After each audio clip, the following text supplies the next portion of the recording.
Hey everyone, this is Mark Treichel with another episode of With Flying Colors. This is my part three of NCUA's reorg, or not reorg, but their downsizing plan that they did on May 22nd. And in this episode, I am going to predict what I think NCUA will do, may do, might do relative to its future structure.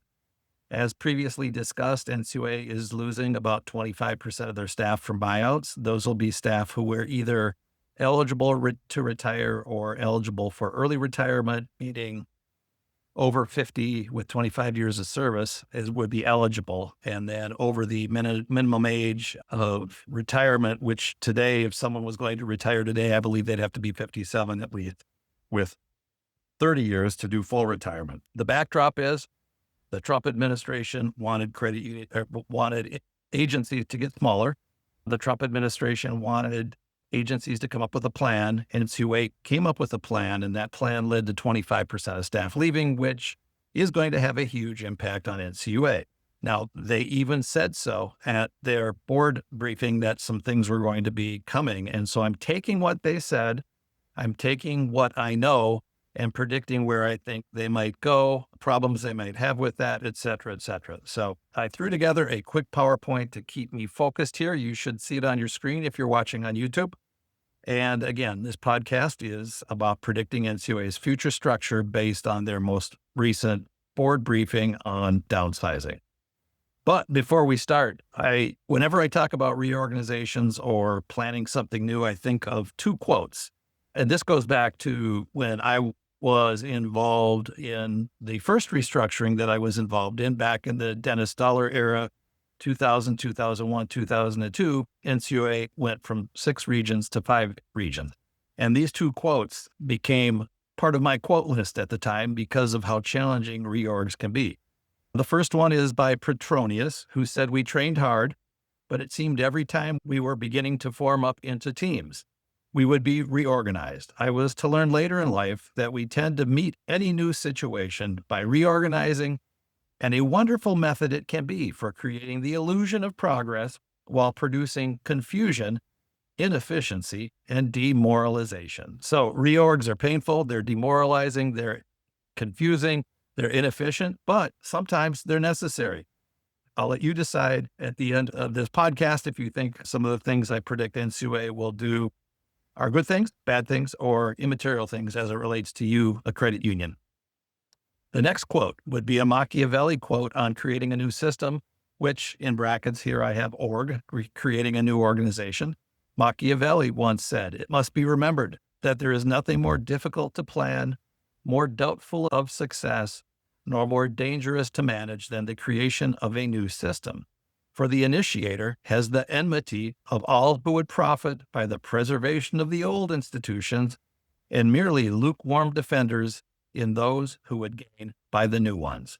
I'll repeat that last sentence and I'll pause. For the initiator has the enmity, which is hatred, had to look that back up in the day, has the enmity of all who would profit by the preservation of the old institution, and merely lukewarm defenders in those who would gain by the new ones. So someone who might pick up something and get a little bit more powerful in the structure of an organization will be a lukewarm defender because status quo people tend to like. And those who would lose, you will have hatred from. So that's what happens in an organization, in a reorganization. And so I wanted to kind of preface that with, on the front end of this discussion, this podcast, this YouTube video, on what NCUA may do. So these are some points from the NCUA briefing that I took away, some of the things that I'm taking their comments and then intuiting. So Hauptmann mentioned that there were 23 department heads at the time. And now that comment at the time that they sought out advice on what could be done relative to buying people out, that could imply that there are less department heads now. That could imply that some future state will have less department heads. You could easily interpret that comment to mean either of those things, or perhaps he meant something else. I don't know what his intent was, but I'm taking it to mean one of those two things.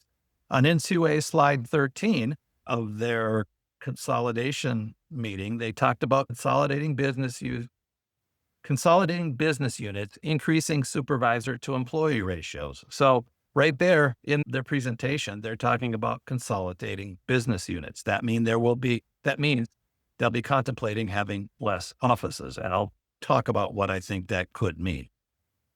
There are references to shifting HQ functions to the regions. Now, sometimes you centralize, sometimes you decentralize. It's my understanding the Trump administration is more of a decentralization than a centralization type organization. I do contemplate one way in which they could centralize here on a later slide, but keeping that in mind, they specifically, NCUA, talked about shifting HQ functions to the regions. I have a couple thoughts on what that might mean. And then hiring aligned to a desired future state. That means that, to me, when NCUA loses 4 bodies, that doesn't mean 4 bodies will come back. As a matter of fact, under the Trump initiatives, if you lose 4, you need to lose 4 before you can replace 1. And oh, by the way, that's not until they take the hiring freeze off, and there currently is a hiring freeze. They will hire aligning to a desired future state. We know a future state is coming. They've made reference to it. They've made reference to shifting functions to regions. They've made references to consolidating business units. And then they talked about mission prioritization, high value, high impact work only.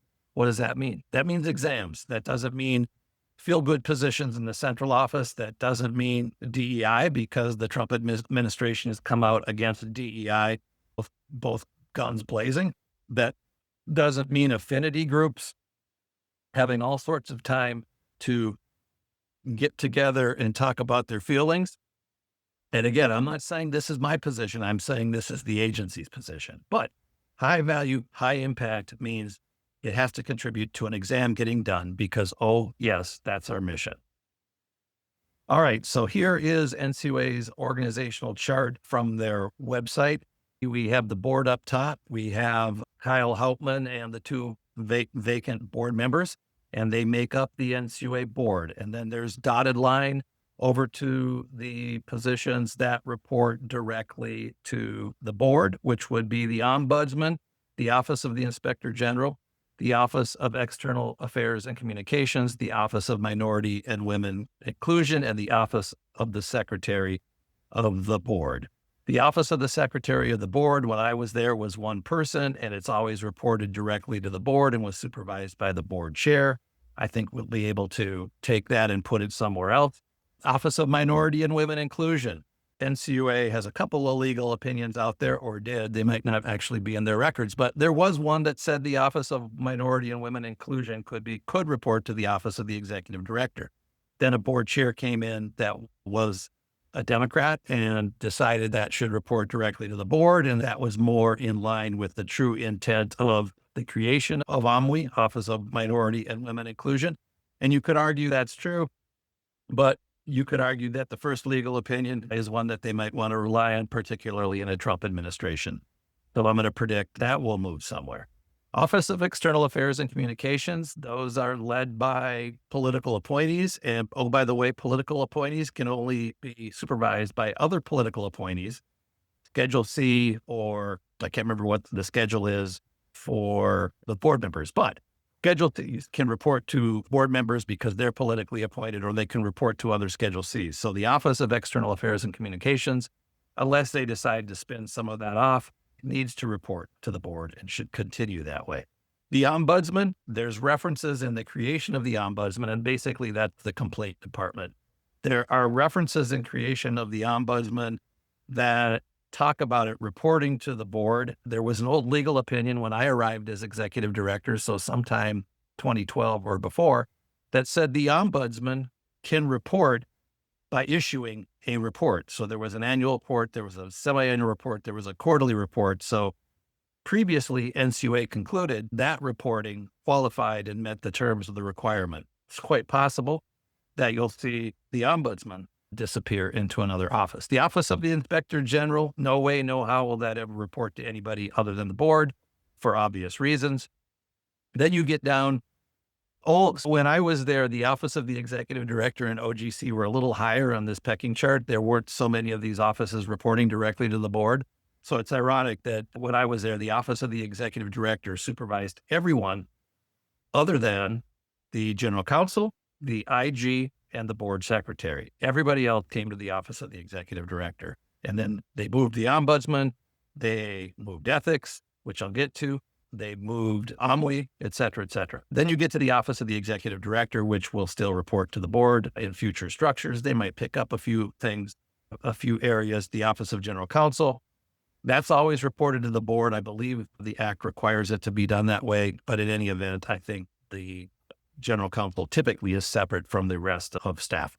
Office of Ethics. If you go back a few years, there was an ethics situation within the office of the general counsel, and the general counsel served as the ethics officer. So the solution was decided to make a big office of the ethics council. They promoted that person to a high-level executive. They added staff.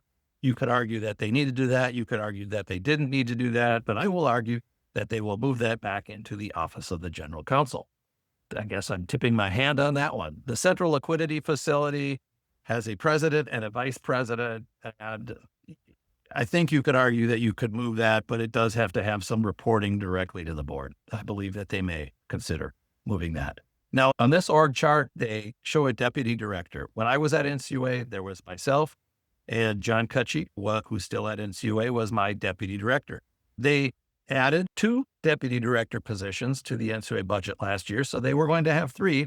John and I ran it ourselves, but they decided they needed to have 2 more deputy directors. And then as soon as they added it, Trump put the freeze in. I've heard rumblings that they'll probably want to keep that, which I don't think will play well with staff with all these other consolidations, but I don't think they're worried about it playing with staff. But I think potentially they may still end up having 3 deputy directors because of the large weight that they're creating of reporting and other things in the building since I left. But some of those board members requiring that large level of reporting have disappeared. So who knows? Maybe they'll go back down to 1 deputy director. NCUA, if you're listening, I think that's what you should do. But the rumors are that they may keep some of those added deputy director positions while eliminating others. Not sure that's logical, but rumor has it they may do that. You also have the Office of Examination of Insurance, and you can see that reports to the Office of the Executive Director. And you have the field program offices, which will be the regions, the Office of National Exams and Supervisions, which I will refer to as ONES, and AMAC, the Asset Management and Acquisition and Assistance Center, which is where liquidations happen. Think about the NGN program when the corporate situation happened. Think about the medallions. Think about conservatorship. Think about liquidations. That's what happens at AMAC. And I believe AMAC may be consolidated. And then I think you could make an argument for keeping ONES, and I think you could make an argument for getting rid of ONES. If your goal is to make it look like you made a lot of changes, I think they might get rid of ONES. All right, so under the Deputy Executive Director, you have the Office of the Chief Economist. I think that will move. You have the Office of the Chief Financial Officer. I don't think that will move. You have the Office of the Chief Information Officer. Don't think that'll move. Unless, of course, they move to different deputy directors. If they decide to have 3, they're going to have reports to all of these people. The Office of Consumer Financial Protection, I don't think that'll move, but I think they'll pick some things up. The Office of Human Resources, I don't think that will move. My understanding is nearly every or all of NCUA's Office of Human Resources supervisors took the buyout, which is going to be challenging as how do they get all the retirement paperwork done? How do they get, when the freeze comes off, how do they get their new job announcements out? Where do they get the people who need to do this? They'll be able to promote from within, and I'm sure there are very talented people there. If you're listening in HR, I know you've got a lot of good skills there, but you're going to need some leadership, and finding that leadership is going to be challenging in any position. But the impact on HR, from what I'm hearing at NCUA, was the hardest hit of all. The Offices of Credit Union Resources and Expansion, I think that office will go away, and I think those things will be split up. And I think the previous slide where they're talking about consolidating business units and shifting functions to the regions, you could see that here as it relates to the Office of Credit Union and Resources and Expansion. Office of Continuity and Security Management, that's a SCIF, that's security. That, I think you could make an argument that goes away. In what I've put here in my PowerPoint, I don't have it going away, but it's quite possible you could see that move into the Chief Financial Officer position, potentially being supervised by that. The Office of Business Innovation, they helped work on converting the exam program to merit from Aries. They are working on crypto type things, initiatives, blockchain. They work on, most likely, although I don't know this for sure, AI type initiatives or evaluations. That office could easily be moved into another office, and we will walk into that here shortly. All right, so then you have the field programs. I mentioned them, AMAC ones and the regions, and I think a few things will happen relative to that. Consolidation office, this is the low-hanging fruit. I think you can make an argument to get rid of ombudsman. I think you can not get rid of, move ombudsman, move OMWI, move the board secretary, move the Office of Ethics Council, move the CLF, and move AMAC.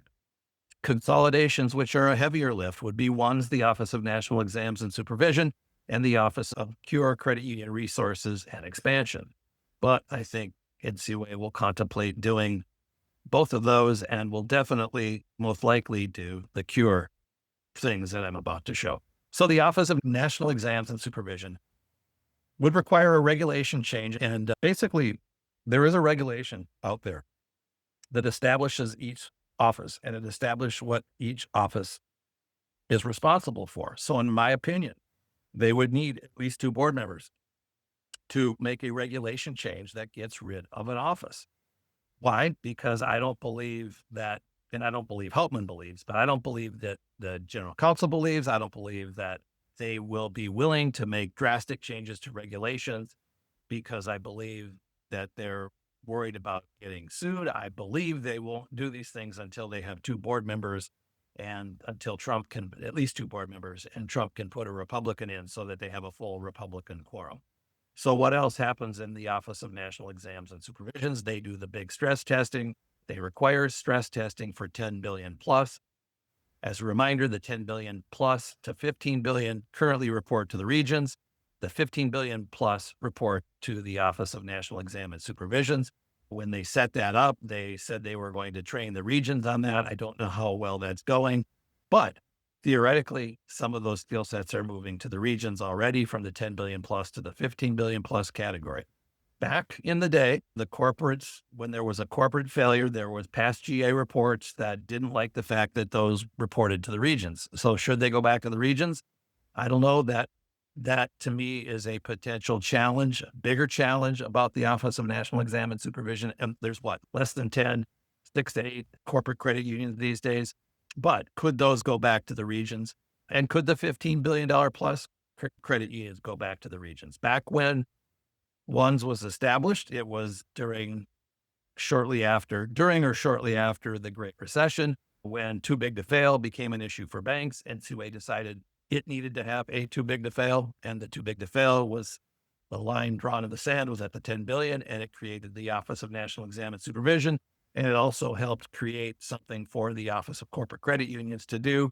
At the time, there were factions, going back to those quotes. Those who gained were lukewarm, and those who lost weren't excited about it. The regions did not want to lose the big credit unions. They liked having those big credit unions in the regions. They liked doing super exams. They would take all-star teams of the regions and put them in the big credit unions.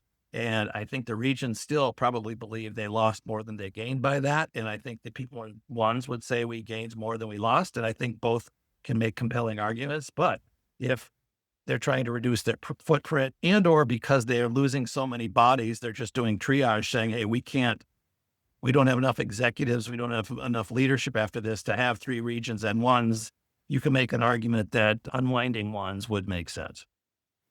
Then you get into the credit union resource and expansion. So what do? Expansion equals field membership. That was in the regions. That was centralized. Ironically, based on a project by the current executive director, Larry Fazio. So he could potentially unwind that project here. But when they talk about functions, and I'll go back here, when they talk about functions shifting HQ functions to the regions, the most logical one that would shift is field of membership. It was there once before. The regional directors can supervise the field of membership issues in their regions. Some would argue that would be a little bit better control for the regions, and the people that report to Cure could just report to the regions. So I'm anticipating that might be something that they would. It's a definite maybe, but it's a definite, I would say more definite than a maybe. And then the resources, the small credit union functions and things like that could easily move to consumer and financial protection.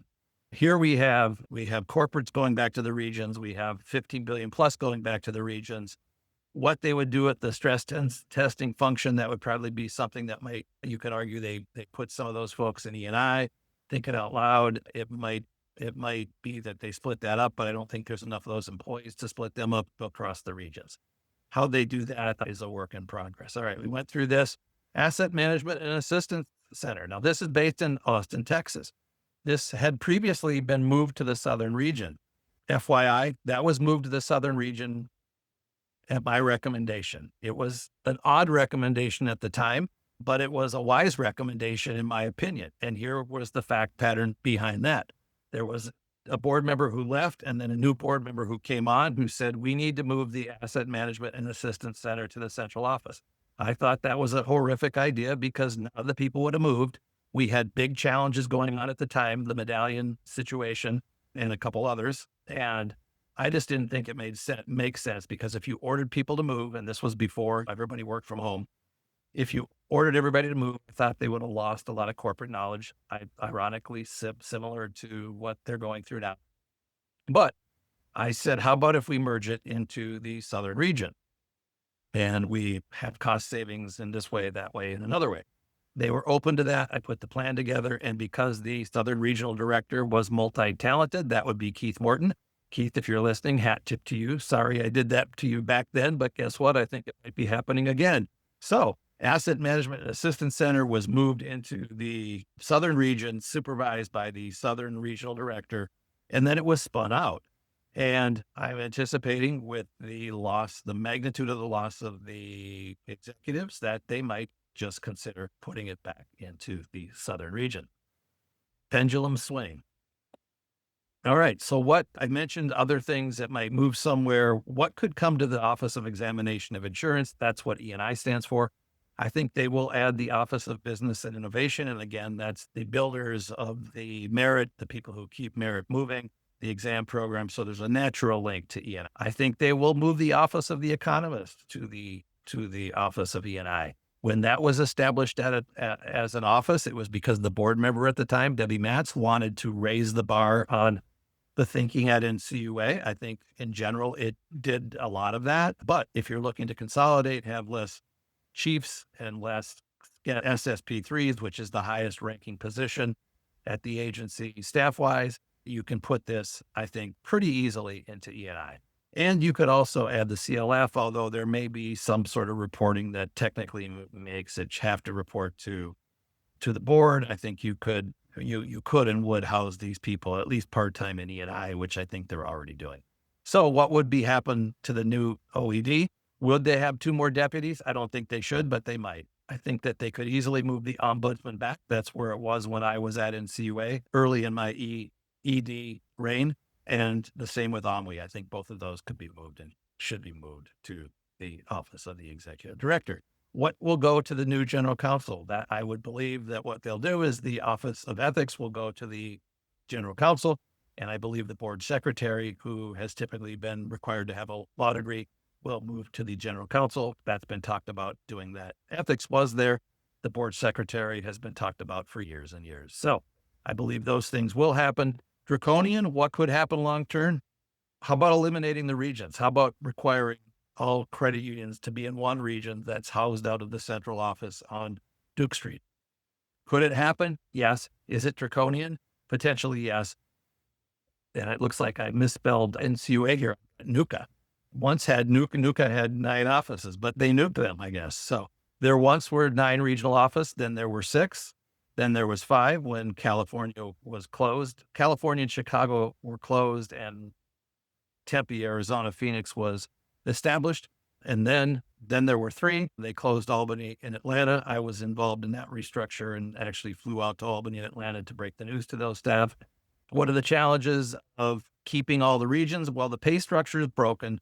As I understand it, office analysts were given a grade increase. So they're now 14s. The specialists are 14s. The supervisors are 15. The supervisors' locality pay oftentimes bumps them up, so they're making as much as executives. Long story short, getting people to move in this world is harder. Getting people to move when they're not going to get much of a pay increase, I think is going to be a non-starter. So at some juncture, 5, 10, probably not this iteration, but at some juncture, I envision there won't be 3 regions. There won't be 2 regions. There'll be one field program. And that field program will be based in Washington, D.C., Alexandria, or who knows, they could sell that building and move it to the middle of St. Louis, because there were people at NCUA who are still there in high positions that thought moving the agency to the Midwest would be wise. It certainly theoretically would be cheaper, but will that happen? Short term, no. Will it happen at some juncture? Potentially, yes. Back to the issue of there being one board member. If offices exist in the regulation, they cannot be dissolved, in my opinion. When does Trump replace Harper and Otska? Will that be soon? Will Harper and Otska get put back on the board? I think based on other recent Supreme Court decisions, that's not likely. And then when might this happen? So assuming that at least one R comes on before the end of the year, you could see some or all of this happening at the December board meeting when they would roll out their new budget. Now, if they've only got one board member, I don't think they can do a budget. I think they will go off the old budget, and I think he will control the purse strings as if he's operating under a new budget.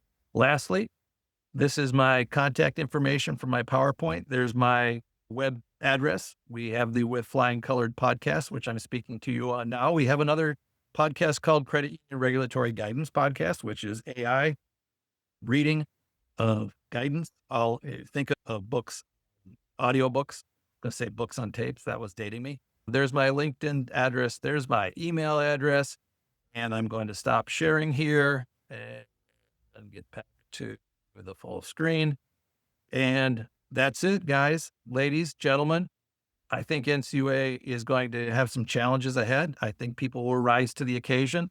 I think that the reorg, I wouldn't say I'm spot on, but some of that's pretty easy to take a look at. If you're talking about consolidating, if you're talking about pushing things to the regions, it's pretty easy to figure out what that might be.